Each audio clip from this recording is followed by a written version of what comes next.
Hello students, welcome back to my channel.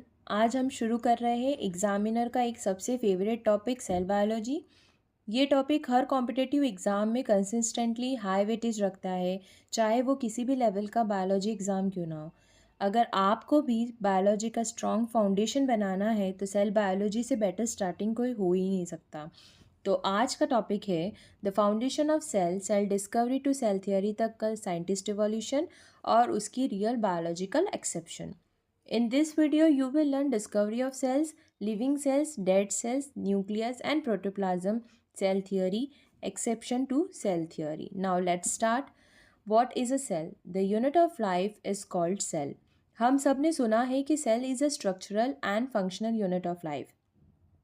Structural तो चलो समझ में आ जाता है क्योंकि हमें हमारी बॉडी ही सेल से बनी है, लेकिन फंक्शनल यूनिट क्यों कहा गया है?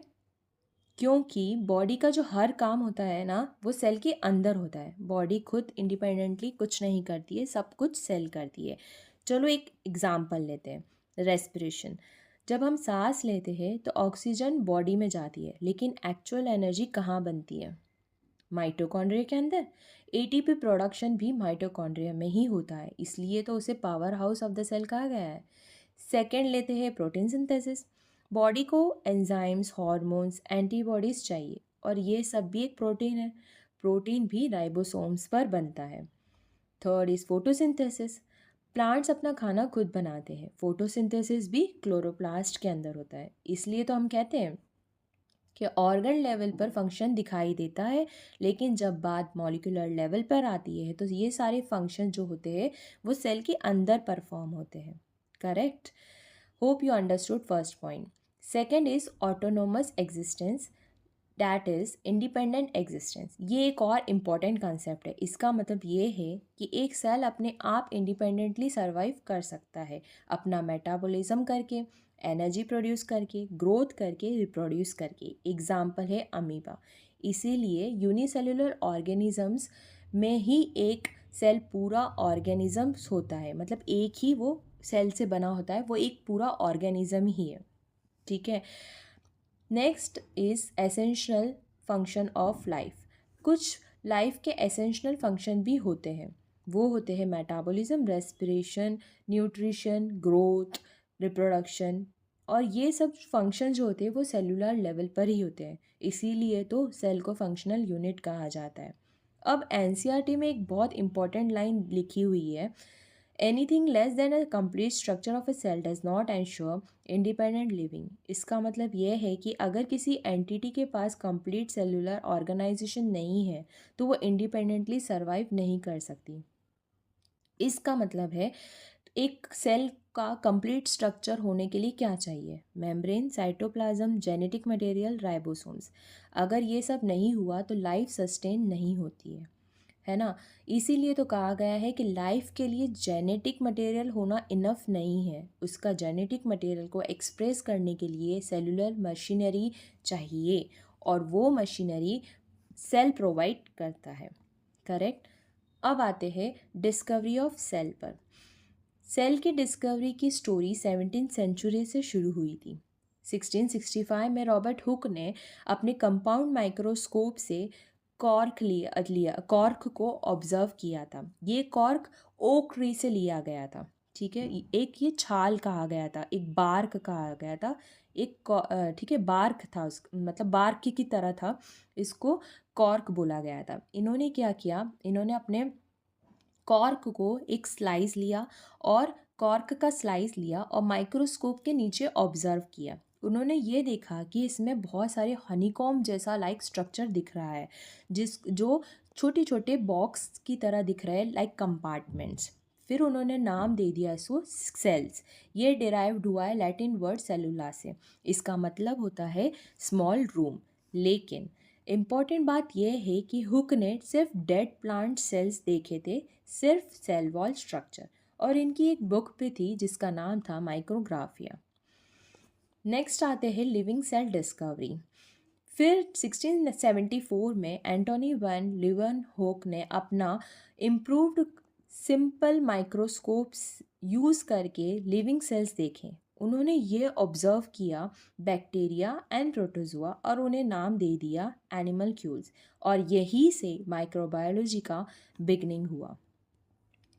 Next is the nucleus and protoplasm discovery. 1831 में रॉबर्ट ब्राउन ने डिस्कवर किया था न्यूक्लियस, जिसे ब्रेन ऑफ द सेल भी कहा गया है and control centre, because cell के सारे जो काम करता है वो न्यूक्लियस करता है। ठीक है। एंड नेक्स्ट इज 1839 में परकिंजे ने प्रोटोप्लाज्म के बारे में बताया था।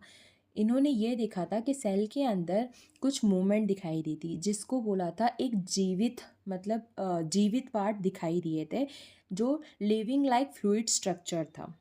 ठीक है, इसीलिए उन्होंने कहा था कि ये इसमें लाइफ होती है प्रोटोप्लाज्म सेल के अंदर। Next is the formation of cell theory. अब आते हैं 19th सेंचुरी में। 1838 में मैथियस कैल्डिन ने कंक्लूड किया था कि सभी प्लांट्स जो होते हैं वो सेल से बने होते हैं। एंड इन 1839 में थियोडर स्क्वान ने एनिमल्स के लिए भी यही कंक्लूजन दिया था। लेकिन इनकी एक बात थी, मिसिंग लिंक में आई थी, कि इन्होंने ये नहीं बताया था कि नया सेल्स कहाँ से आता है। फिर उसके बाद इन दोनों ने मिलकर सेल थियोरी प्रपोज की, जहाँ पे क्लासिकल थियोरी ये 3 स्टेटमेंट देती है। First, all living organisms are made up of cells, cells is the structural and functional unit of life, and all cell arise from pre existing cells. ये theory classical theory कहलाती है, ये 3 statement. लेकिन तीसरा जो statement है वो add किया गया था रुडोल्फ वर्चाव ने 1855 में। उन्होंने ओमिनिस सेलुलाe सेलुला, मतलब हर सेल किसी पहले से ही एग्जिस्टिंग सेल से ही आते हैं। New cell arise from pre existing cells by division. उन्होंने ये स्टेटमेंट दिया गया था। टाइम के साथ साथ थियोरी अपग्रेड हुई। फिर मॉडर्न थियोरी के अकॉर्डिंग ये कहा गया कि एनर्जी जो डीएनए होता है वो प्रेजेंस इन ऑल सेल्स, मतलब हर सेल के अंदर डीएनए होता है जो जेनेटिक इन्फॉर्मेशन कैरी करता है। यही बताता है कि ऑर्गेनिजम्स कैसे दिखेगा और कैसे काम करेगा। ठीक है। Second is the metabolisms occur in cells. सारे लाइफ प्रोसेसेस जैसे रेस्पिरेशन हुआ, डाइजेशन, एनर्जी बनाना, सारे कहाँ होते हैं? सेल्स के अंदर ही होते हैं। इस प्रोसेस को मेटाबॉलिज्म कहते हैं। Third is chemical similarities among cells. सभी लिविंग सेल्स का बेसिक केमिकल स्ट्रक्चर लगभग सेम होता है, जैसे protein, carbohydrate, lipids, nucleic acid etcetera.